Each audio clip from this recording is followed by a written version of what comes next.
എല്ലാവർക്കും നിമിഷാസ് കിച്ചണിലേക്ക് സ്വാഗതം.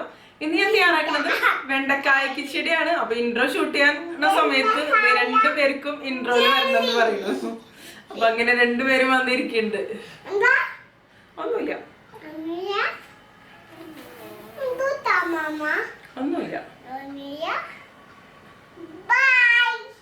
ഇപ്പൊ വിഷുക്കെല്ലാം ആവാൻ പോണ്. അപ്പൊ വിഷു സദ്യ സ്പെഷ്യലായിട്ട് വെണ്ടക്കായ കിച്ചടി ഉണ്ടാക്കാന്ന് വിചാരിച്ചു. കുറച്ച് സദ്യ സ്പെഷ്യൽ റെസിപ്പീസ് ഒക്കെ ഞാൻ ഇതിനു മുമ്പ് ഇട്ടിട്ടുണ്ട്. ഇനി ബാക്കിയുള്ളത് അടുത്ത ദിവസങ്ങളിലൊക്കെ ഇടാം. അപ്പൊ നമുക്ക് റെസിപ്പിയിലേക്ക് കിടക്കാം. അപ്പൊ നമുക്ക് വെണ്ടയ്ക്ക കിച്ചടി തയ്യാറാക്കാൻ തുടങ്ങാം. അതിന് വേണ്ടിയിട്ട് ഞാനിവിടെ 300 ഗ്രാം വെണ്ടക്കായാണ് എടുത്തിരിക്കുന്നത്. ഇത് നന്നായിട്ട് ഞാൻ കഴുകിയെടുത്തതാണ്. അതിനുശേഷം കിച്ചൺ ടിഷ്യൂ ഉപയോഗിച്ച് നന്നായിട്ട് തുടച്ചു. വെള്ളമൊന്നും ഉണ്ടാവരുത് ഇതിൽ. കാരണം വെള്ളം ഉണ്ടെന്നുണ്ടെങ്കിൽ നമ്മൾ ഈ വെണ്ടക്കായ ഫ്രൈ ചെയ്തെടുക്കുമ്പോൾ ഇത് ഭയങ്കരമായിട്ട് കുഴഞ്ഞു പോകും. അതുപോലെ തന്നെ വെണ്ടക്കായ എടുക്കുമ്പോൾ എപ്പോഴും മൂക്കാത്ത വെണ്ടക്കായ എടുക്കുക. മൂത്ത വെണ്ടക്കായ എടുത്തു കഴിഞ്ഞാൽ നമുക്ക് കട്ട് ചെയ്തെടുക്കാനൊന്നും പറ്റില്ല, അതെല്ലാവർക്കും അറിയാം. ഇങ്ങനെ ഒന്ന് ഒടിച്ച് നോക്കിയാൽ മതി, അപ്പോൾ അറിയാം വെണ്ടക്കായ മൂത്തതാണോ അല്ലേന്ന്. ഇതിപ്പോൾ നല്ല വെണ്ടക്കായാണ്. ഇനി നമുക്കിതൊന്ന് കട്ട് ചെയ്തെടുക്കണം. ഈ ഭാഗം മാറ്റാം. അതിനുശേഷം ഒരു മീഡിയം തിക്നെസ്സോടുകൂടി ഇതുപോലെയുള്ള കഷ്ണങ്ങളായിട്ട് കട്ട് ചെയ്തെടുക്കാം. ഒരുപാട് തിക്കാവും വേണ്ട, അതുപോലെ ഒരുപാട് തിന്നാവും വേണ്ട. ഒരുപാട് തിന്നായി കഴിഞ്ഞാൽ നമ്മളിത് ഫ്രൈ ചെയ്തെടുക്കുമ്പോൾ വളരെ ചെറുതാവും. ഇതിപ്പോൾ നല്ല വെണ്ടക്കായാണ്, മൂക്കാത്ത ടൈപ്പ് വെണ്ടക്കായ തന്നെയാണ്.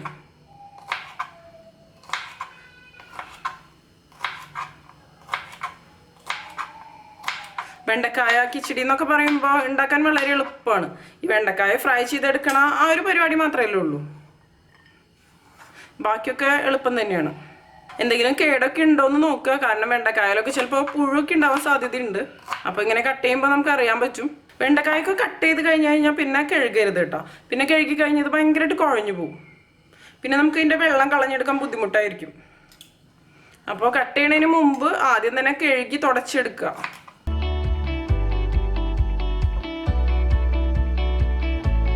ഇതുപോലെ തന്നെ നമുക്ക് ഈ എല്ലാ വെണ്ടക്കായും കട്ട് ചെയ്തെടുക്കാം.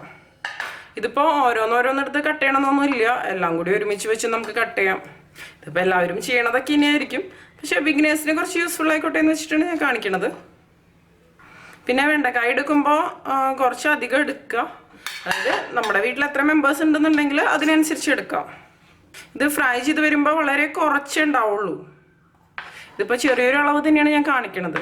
ഇതെല്ലാം കൂടി ഒരുമിച്ച് വെച്ചും നമുക്ക് ഇതുപോലെ തന്നെ കട്ട് ചെയ്തെടുക്കാം. ഇത് ഒരുമിച്ച് വെച്ച് കട്ട് ചെയ്തെടുത്ത് കഴിഞ്ഞാൽ പരിപാടിയൊക്കെ പെട്ടെന്ന് തന്നെ തീരും, അധികം സമയമൊന്നും വേണ്ട. ഇതുപോലെ തന്നെ ഞാൻ എല്ലാം കട്ട് ചെയ്തെടുക്കാം. ഈ വെണ്ടക്കായ ഫ്രൈ ചെയ്തെടുക്കുന്നതിന് മുമ്പ് നമുക്ക് കുറച്ച് നാളികേരം ഒന്ന് അരച്ചെടുക്കാം. അതിന് വേണ്ടിയിട്ട് ഞാനിവിടെ ഒരു മിക്സിയുടെ ജാർ എടുത്തിട്ടുണ്ട്. ഇതിലേക്ക് ഞാൻ 1 കപ്പ് നാളികേരം ചെറുക്കിയത് ചേർത്ത് കൊടുക്കണം. ഇനി ഇതിലേക്ക് 1/4 ടീസ്പൂൺ ജീരകം ചേർത്ത് കൊടുക്കാം. പിന്നെ ഞാനിവിടെ എടുത്തിരിക്കുന്നത് പച്ചമുളകാണ്. ഞാൻ 4 പച്ചമുളകാണ് എടുത്തിരിക്കുന്നത്. ഈ വെള്ളമുളകിന് അത്ര എരിവില്ല. പിന്നെ ഒരു 3 കാന്താരി മുളകും നമ്മുടെ എരിവിനനുസരിച്ച് ചേർത്ത് കൊടുക്കാം. പിന്നെ ഇതിലേക്കൊരു 1/4 ടീസ്പൂൺ കടുക് കൂടി ചേർത്ത് കൊടുക്കുക. കടുക് കൂടുതലായി പോയി കഴിഞ്ഞാൽ പിന്നെ ഇത് കഴിക്കാൻ അത്ര ടേസ്റ്റ് ഉണ്ടാവില്ല. പക്ഷെ ചിലവർക്ക് കടുക് അരയ്ക്കണത് ഇഷ്ടമായിരിക്കും, പക്ഷെ എനിക്കൊന്നും ഒരുപാടായി കഴിഞ്ഞാൽ ഇഷ്ടമില്ല. ഒരു 1/4 ടീസ്പൂൺ തന്നെ മതി. ഇനി ഇതിലേക്ക് കുറച്ച് വെള്ളം ഒഴിക്കുക. ഒരു 1/4 കപ്പൊക്കെ മതിയാവും. ഒരുപാട് വെള്ളം വേണ്ട. ഒരുപാട് വെള്ളം ഒഴിച്ച് കഴിഞ്ഞിട്ടുണ്ടെങ്കിൽ ഇത് നന്നായിട്ട് അരഞ്ഞ് കിട്ടില്ല. അതിനുശേഷം നന്നായിട്ട് അരച്ചെടുത്ത് കൊണ്ടുവരാം. ഇപ്പോൾ ഇത് ഞാൻ നന്നായിട്ട് തന്നെ അരച്ചെടുത്തിട്ടുണ്ട്. ഇനി ഇത് മാറ്റി വയ്ക്കാം. ഇനി നമുക്ക് ഈ വെണ്ടക്കായ ഒന്ന് ഫ്രൈ ചെയ്തെടുക്കാം. ഞാനിവിടെ ഒരു കടായി എടുത്തിട്ടുണ്ട്. കടായി ചൂടാകുമ്പോൾ നമുക്കിതിലേക്ക് വെളിച്ചെണ്ണ ഒഴിച്ച് കൊടുക്കാം. വെണ്ടക്കായ ഫ്രൈ ചെയ്യാൻ ആവശ്യത്തിന്. ഒരുപാടൊന്നും വേണ്ട, എന്നാലും കുറച്ച് വേണം. ഇപ്പോൾ വെളിച്ചെണ്ണ നന്നായിട്ട് ചൂടായിട്ടുണ്ട്. നമുക്കിനി ഇതിലേക്ക് കട്ട് ചെയ്ത് വെച്ച് വെണ്ടക്കായ കഷ്ണങ്ങൾ ഇട്ട് കൊടുക്കാം. നന്നായിട്ടൊന്ന് ഇളക്കി കൊടുക്കാം. ഇതിപ്പോൾ വെണ്ടക്കായ ആയ കാരണം ഒരുപാട് അങ്ങോട്ട് നമ്മൾ ഇളക്കി കഴിഞ്ഞാൽ ഇത് കുഴഞ്ഞു പോകും. അപ്പോൾ ഇടയ്ക്കൊന്ന് ഇളക്കി കൊടുത്താൽ മതി, കരിഞ്ഞു പോരുത്, അത് പ്രത്യേകം ശ്രദ്ധിക്കാം. ഇനി നമുക്കിതിലേക്ക് കുറച്ച് കറിവേപ്പില ചേർത്ത് കൊടുക്കാം. പിന്നെ പച്ചമുളകും ഇതിലേക്ക് ഇട്ട് കൊടുക്കുക. ഈ വെണ്ടക്കായയിലേക്ക് ആവശ്യത്തിനുള്ളത്. ഞാനിപ്പോൾ 2 മുളകാണ് ഇടുന്നത്. ഒരു കാന്താരി മുളകും ഒരു വെള്ളമുളകും. ഇനി വെണ്ടക്കായയിലേക്ക് ആവശ്യത്തിന് ഉപ്പും കൂടി ചേർത്ത് കൊടുക്കാം. അതിനുശേഷം നന്നായിട്ട് ഒന്നും കൂടി ഒന്ന് മിക്സ് ചെയ്ത് കൊടുക്കാം.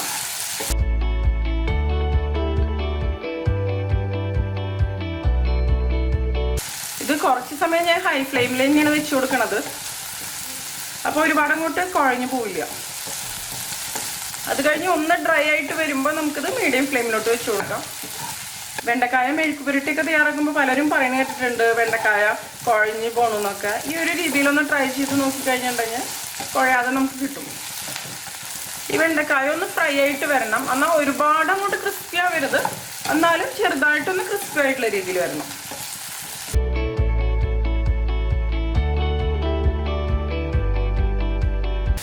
ഇപ്പം ഈ വെണ്ടക്കായ ചെറുതായിട്ടൊന്ന് ഫ്രൈ ആയി തുടങ്ങിയിട്ടുണ്ട്. കണ്ടില്ലേ, തീരെ ഒട്ടി പിടിക്കണമൊന്നുമില്ല. ഞാനിത് മീഡിയം ഫ്ലെയിമിലേക്ക് വെച്ച് കൊടുക്കുകയാണ്, അല്ലാന്നുണ്ടെങ്കിൽ പെട്ടെന്ന് തന്നെ ഇത് കരിഞ്ഞു പോകും. ഇതൊന്നും കൂടി നന്നായിട്ടൊന്ന് ഫ്രൈ ആയിട്ട് വരട്ടെ. അതുവരെ ഇടയ്ക്കൊന്ന് ഇളക്കി കൊടുക്കാം. ഇപ്പം ഈ വെണ്ടക്കായ ഫ്രൈ ആയി തുടങ്ങിയിട്ടുണ്ട്. ഞാനിത് ലോ ഫ്ലെയിമിലേക്ക് വെച്ച് കൊടുക്കണം. കണ്ടില്ലേ, ഇപ്പം ഇതിൻ്റെ ശബ്ദത്തിൽ തന്നെ വ്യത്യാസം വന്നു. ചെറുതായിട്ടൊന്ന് കിളിങ്ങണ രീതിയിൽ ഒന്നും കൂടി ഒന്നാവട്ടെ. അതായത് ഒരുപാട് ഇങ്ങോട്ട് ഫ്രൈ ആവരുത്, എന്നാലും ഫ്രൈ ആവണം. ഇത് മതി. ഇനി നമുക്കിത് കോരി മാറ്റാം. ഈ ഒരു രീതിയിലാണ് ഇത് ഫ്രൈ ചെയ്തെടുക്കേണ്ടത്. ഇപ്പോൾ ഇതിൻ്റെ കുരുവാണ് ഒരു ബ്രൗൺ ഷെയ്ഡായിട്ട് ഇരിക്കുന്നത്. ഇതിപ്പോൾ കണ്ടില്ലേ, ഫ്രൈ ചെയ്ത് വന്നപ്പോൾ ആകെ ഇത്രയേ ഉള്ളൂ. ക്വാണ്ടിറ്റി നന്നായിട്ട് തന്നെ കുറഞ്ഞു. ഇതിപ്പോൾ ഇങ്ങനെ കഴിക്കാൻ തന്നെ നല്ല ടേസ്റ്റ് ഉണ്ട്. ഇത് വേണമെന്നുണ്ടെങ്കിൽ നമുക്കൊരു കറിയായിട്ട് ഉപയോഗിക്കാം. ഞാൻ ഈ സെയിം കടായിൽ തന്നെയാണ് ബാക്കി പരിപാടികളൊക്കെ ചെയ്യണത്. ഇതിൽ കുറച്ച് ഓയിലുണ്ട്, പക്ഷെ ഇത് പോരാ. 1 ടേബിൾ സ്പൂണോളം ഇതിലേക്ക് ഒഴിച്ചു കൊടുക്കാം. ഇനി ഇതിലേക്ക് 3/4 ടീസ്പൂൺ കടുക് ചേർത്ത് കൊടുക്കാം. എണ്ണ ചൂടാവുമ്പോട്ടാ. ഇനി നമുക്കിതിലേക്ക് ചേർത്ത് കൊടുക്കേണ്ടത് ഒരു 3 പച്ചമുളകാണ്.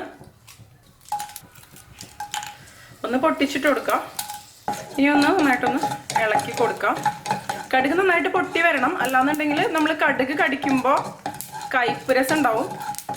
ഇനി ഇതിലേക്ക് ഒരു 2-3 തണ്ട് കറിവേപ്പിലയും കൂടി ചേർത്ത് കൊടുക്കാം. അതിനുശേഷം ഇത് ലോ ഫ്ലെയിമിൽ വയ്ക്കുക. അതിലേക്ക് നാളികേരം അരച്ചത് ചേർക്കാം.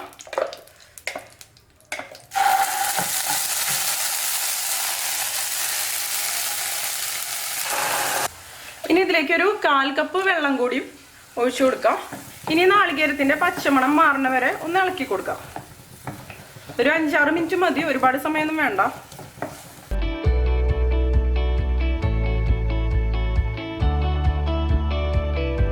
ലോ ഫ്ലെയിമിൽ വെച്ചിട്ട് എപ്പോഴും നാളികേരം അരച്ചത് ചേർത്ത് കൊടുക്കുക. അല്ലാന്നുണ്ടെങ്കിൽ നമ്മൾ നാളികേരം ചേർക്കുമ്പോഴേക്കും കടുകും വറ്റൽമുളകും ഒക്കെ കരിഞ്ഞു പോയിട്ടുണ്ടാവും. ഇപ്പം ഇത് ഡ്രൈ ആയി വന്നുകൊണ്ടിരിക്കുന്നുണ്ട്. നമ്മൾ ഒഴിച്ച വെള്ളമൊക്കെ ഒന്ന് വറ്റി. ഇത് മതി. ഞാനിനി ഫ്ലെയിം ഓഫ് ചെയ്ത് കൊടുക്കുകയാണ്. ഫ്ലെയിം ഓഫ് ചെയ്ത് കൊടുത്തതിന് ശേഷം ഞാനിതിലേക്ക് ചേർക്കണത് തൈരാണ്. ഞാനിവിടെ എടുത്തിരിക്കുന്നത് 1.5 കപ്പ് തൈരാണ്. തൈരിൽ കട്ടകളൊക്കെ ഉണ്ടാവുമല്ലോ, അപ്പോൾ നമ്മളൊരു ഫോർക്കോ അല്ലെങ്കിൽ സ്പൂണോ എന്തെങ്കിലും ഉപയോഗിച്ച് ഇതുപോലെ നന്നായിട്ടൊന്ന് മിക്സ് ചെയ്ത് കൊടുക്കാം. അതിന് ശേഷം മാത്രം ചേർക്കുക, അല്ലാന്നുണ്ടെങ്കിൽ കട്ട പിടിച്ച പോലെ കിടക്കും. ഈ നാളികേരത്തിൻ്റെ ചൂട് ചെറുതായിട്ടൊന്ന് ആറിയതിന് ശേഷം മാത്രം ഇതിലേക്ക് തൈര് ചേർത്ത് കൊടുക്കാം. ഇതിപ്പോൾ നല്ല ചൂടായിട്ടാണല്ലോ ഇരിക്കണത്. ഇതിലേക്ക് ഞാൻ തൈര് ഒഴിച്ചു കൊടുക്കണം. തൈര് ഒഴിച്ചിട്ട് നോക്കാം, മിക്സ് ചെയ്ത് നോക്കാം. ഇപ്പം ഞാൻ മുഴുവൻ തൈരും ഒഴിച്ചു കൊടുത്തിട്ടില്ല കേട്ടോ. ഇതിലേക്ക് ഞാൻ 1.5 കപ്പാണ് എടുത്തിരിക്കുന്നത്. നിങ്ങൾ ഒഴിക്കുമ്പോൾ 1 കപ്പ് മതി. കാരണം ഇത് ഒരുപാട് ലൂസായിട്ടുള്ളൊരു കറിയില്ല. നമ്മൾ ഇലയിലൊക്കെ ഒഴിക്കുമ്പോൾ അത് അതുപോലെ തന്നെ കിടക്കണം, ആ ഒരു രീതിയിൽ. അപ്പോൾ ഈ ഒരു കൺസിസ്റ്റൻസി മതി. ഇനി നമുക്കിതിലേക്ക് ഉപ്പ് ചേർത്ത് കൊടുക്കാം. ഉപ്പ് ഞാൻ ചേർത്തിരുന്നില്ല. അതിനുശേഷം വീണ്ടും നന്നായിട്ടൊന്ന് മിക്സ് ചെയ്ത് കൊടുക്കാം. തൈര് എടുക്കുമ്പോൾ ഒരുപാട് പുളിയുള്ള തൈര് വേണ്ട, അതുപോലെ തന്നെ തീരെ പുളിയില്ലാത്ത തൈരും വേണ്ട. ചെറിയൊരു പുളിയോട് കൂടിയ തൈര്, അതായിരിക്കും ഇതിന് ഏറ്റവും നല്ലത്. എനിക്കിപ്പോൾ ടേസ്റ്റൊക്കെ കറക്റ്റായിട്ട് തന്നെയാണ് തോന്നണത്. ഇനി നമുക്കിതിലേക്ക് വറുത്ത് വെച്ച വെണ്ടക്കായ കൂടി ചേർത്ത് കൊടുക്കാം. ഞാനിപ്പോൾ മുഴുവൻ ചേർക്കണില്ല, എനിക്ക് കുറച്ച് ഗാർണിഷ് ചെയ്യാൻ വേണ്ടിയിട്ട് വേണം. അതിനുശേഷം നന്നായിട്ടൊന്ന് മിക്സ് ചെയ്ത് കൊടുക്കാം.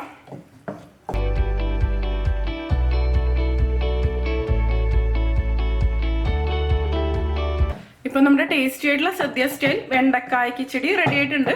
അപ്പോൾ എല്ലാവരും ട്രൈ ചെയ്ത് നോക്കിയിട്ട് നിങ്ങളുടെ എക്സ്പീരിയൻസ് ഷെയർ ചെയ്തോളൂ കേട്ടോ. നിങ്ങൾക്ക് എൻ്റെ വീഡിയോ ഇഷ്ടമാവുകയാണെങ്കിൽ നിംഷാസ് കിച്ചൺ സബ്സ്ക്രൈബ് ചെയ്തോളൂ കേട്ടോ. പിന്നെ ലൈക്ക് ചെയ്യുക. അതോടൊപ്പം നിങ്ങളുടെ ഫ്രണ്ട്സിനും ഫാമിലിക്കൊക്കെ ഒന്ന് ഷെയർ ചെയ്ത് കൊടുക്കുകയും ചെയ്യുക. അതുകൂടാതെ നിങ്ങളുടെ അഭിപ്രായങ്ങൾ കമന്റ് ചെയ്തോളൂ കേട്ടോ. അപ്പൊ മറ്റൊരു അടിപൊളി റെസിപ്പി ആയിട്ട് നമുക്ക് വീണ്ടും കാണാം.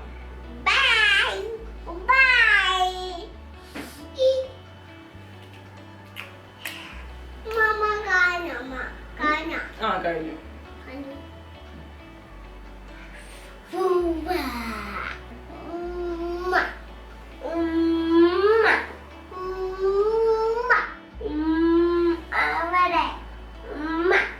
Goodbye.